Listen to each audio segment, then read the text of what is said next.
Bonjour à tous, j'espère que tu vas bien, parce que moi ça va plutôt bien. Il fait beau et ça fait en tout cas depuis ce matin, que j'essaye le nouveau Xiaomi 15 Ultra. Une vraie pépite je trouve pour le moment et que j'apprécie beaucoup.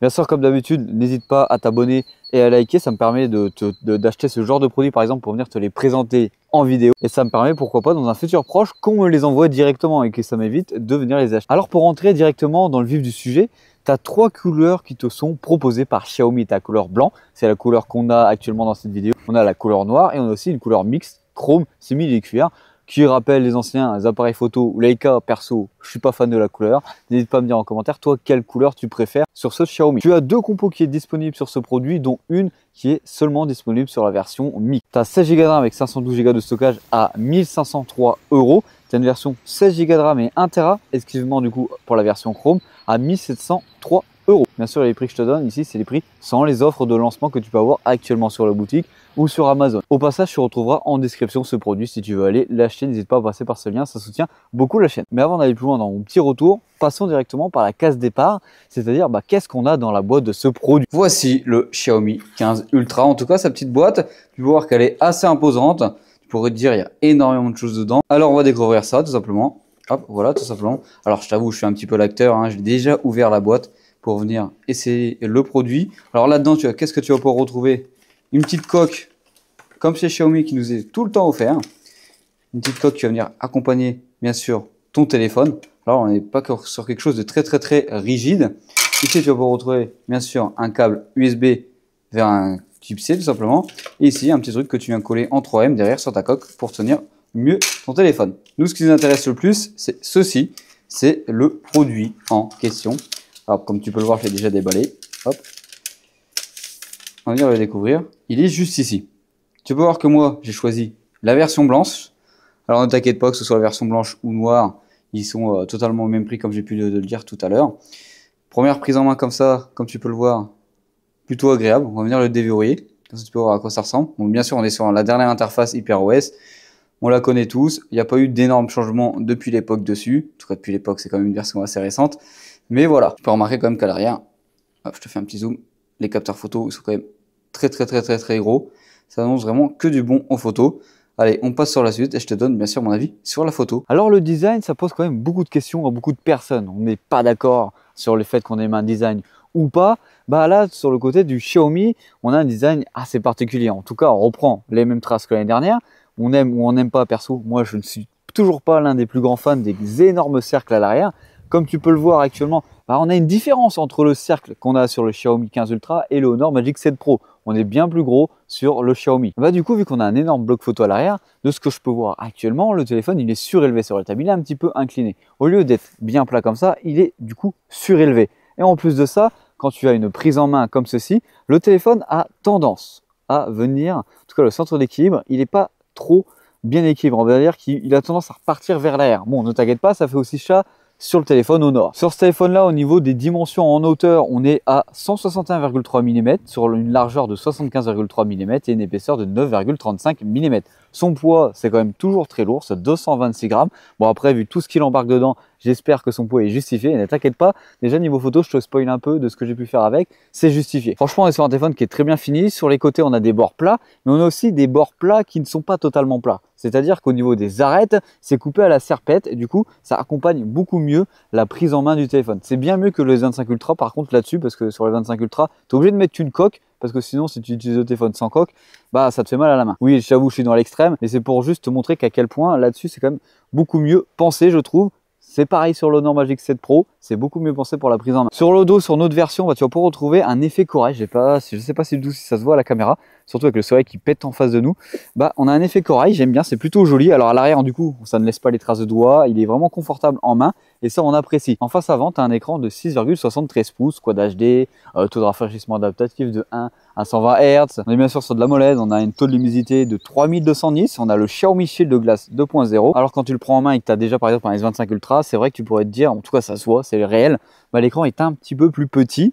Bon, c'est pas trop perturbant à l'œil nu. Voilà, je te mets une petite comparaison. Alors oui, j'ai une coque sur le S25 Ultra, mais tu vois directement la différence. Voilà, Tu vois la différence de taille d'écran entre les deux. En vrai, c'est pas désagréable d'avoir une taille beaucoup plus petite. Moi, je trouve que c'est peut-être le bon format avec cette taille d'écran. Alors, tu as des bords arrondis sur l'écran qui sont vraiment très subtils. On n'est pas comme à l'époque, comme sur les Samsung Edge où c'était là vraiment trop prononcé. C'est le même type d'écran, en tout cas d'incurvation, je sais pas si ça se dit comme ça, que sur le Honor Magic 7 Pro. Alors, je t'avoue que lors de mon déballage du téléphone et de mes premières utilisations avec, je trouvais que l'écran était super fade, que c'était pas assez coloré, que c'était pas assez vivant. Alors, c'est parce que par défaut, le téléphone, il a le mode couleur original Pro. Et moi, je l'ai mis directement en mode vif parce que je voulais que ça pète et que j'ai des belles couleurs en face de moi et que j'apprécie ce que je fais sur le produit. Alors, niveau puissance et autonomie, c'est vrai que je peux pas t'en parler actuellement. Ça fait qu'une journée que j'ai le téléphone en main. C'est impossible que je puisse t'en parler. Alors, par contre, niveau fluidité, je ne sais pas pourquoi actuellement. Je vais retester là devant vous. Bah, je ne sais pas pourquoi.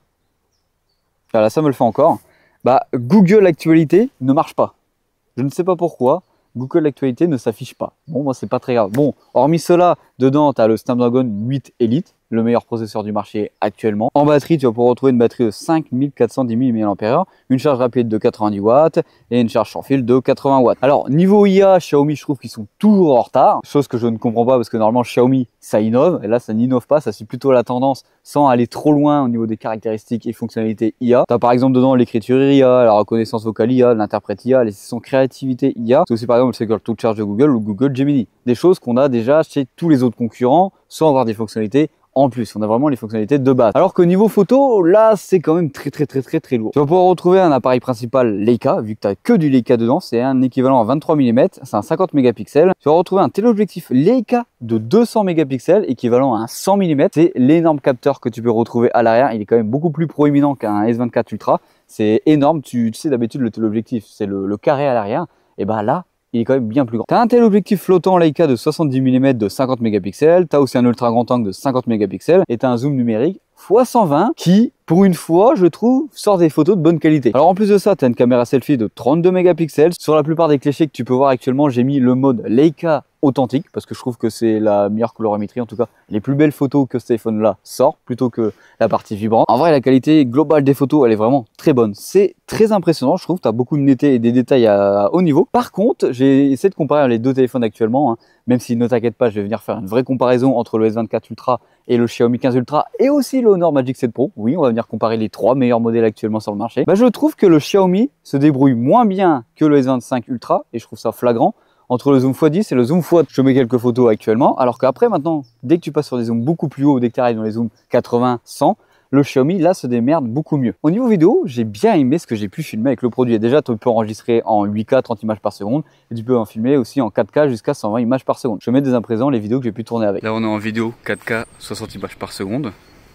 Caméra selfie, bien sûr. Le soleil est en face de moi, de toute façon, je pense que tu le vois, hein. Ça tape directement sur mon visage. Dis-moi ce que tu en penses aussi du micro. Et si tu entends l'eau qui est juste ici, si tu entends même les petits oiseaux. On va aller voir ce qui se passe dans le rue. Pour une fois qu'ils ne débordent pas, on peut aller le checker. Juste là-bas derrière.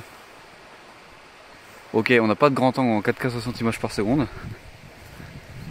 Ça va bien à prendre en compte si tu veux filmer en grand angle avec la caméra selfie. Là, on est avec les caméras externes. 4K 120 images par seconde.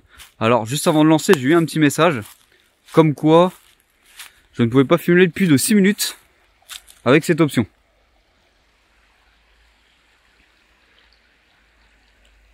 On va zoomer en zoom x2. Voilà. On va passer en zoom x3. Passer en zoom x6. Ok, on revient en x1 normal. On va me filmer. Salut à tous. Dis-moi ce que tu en penses de cette caméra en vidéo. On va filmer juste ici les petites fleurs qui poussent déjà. Ils poussent déjà à cette époque-là, c'est pas normal.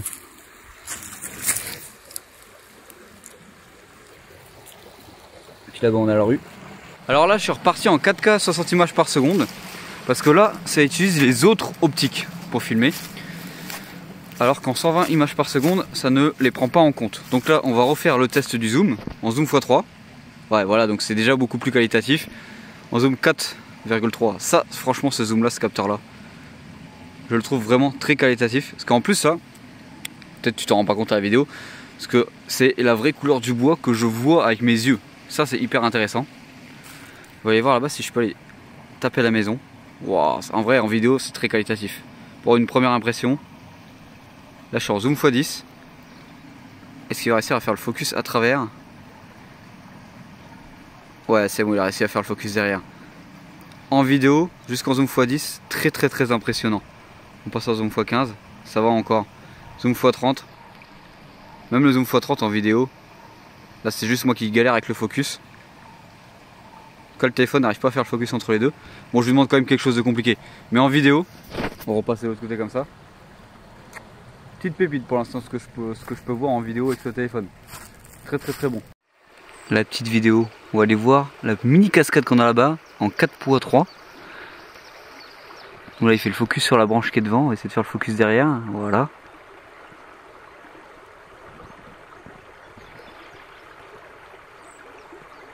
En vrai pour l'instant il me satisfait énormément le téléphone en vidéo. Regarde là j'ai refait le focus devant sur la branche. Oui là il a du mal à le refaire, enfin bref c'est pas grave. La branche à l'arrière, hop voilà le focus derrière. Si je passe en x10,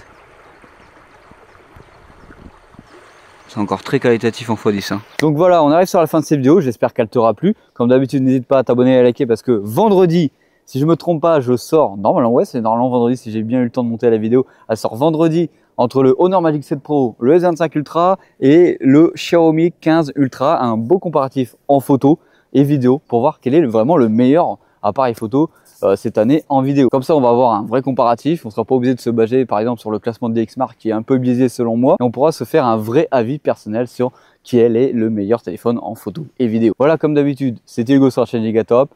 On se dit au revoir sur ce magnifique soleil. Allez, bisous!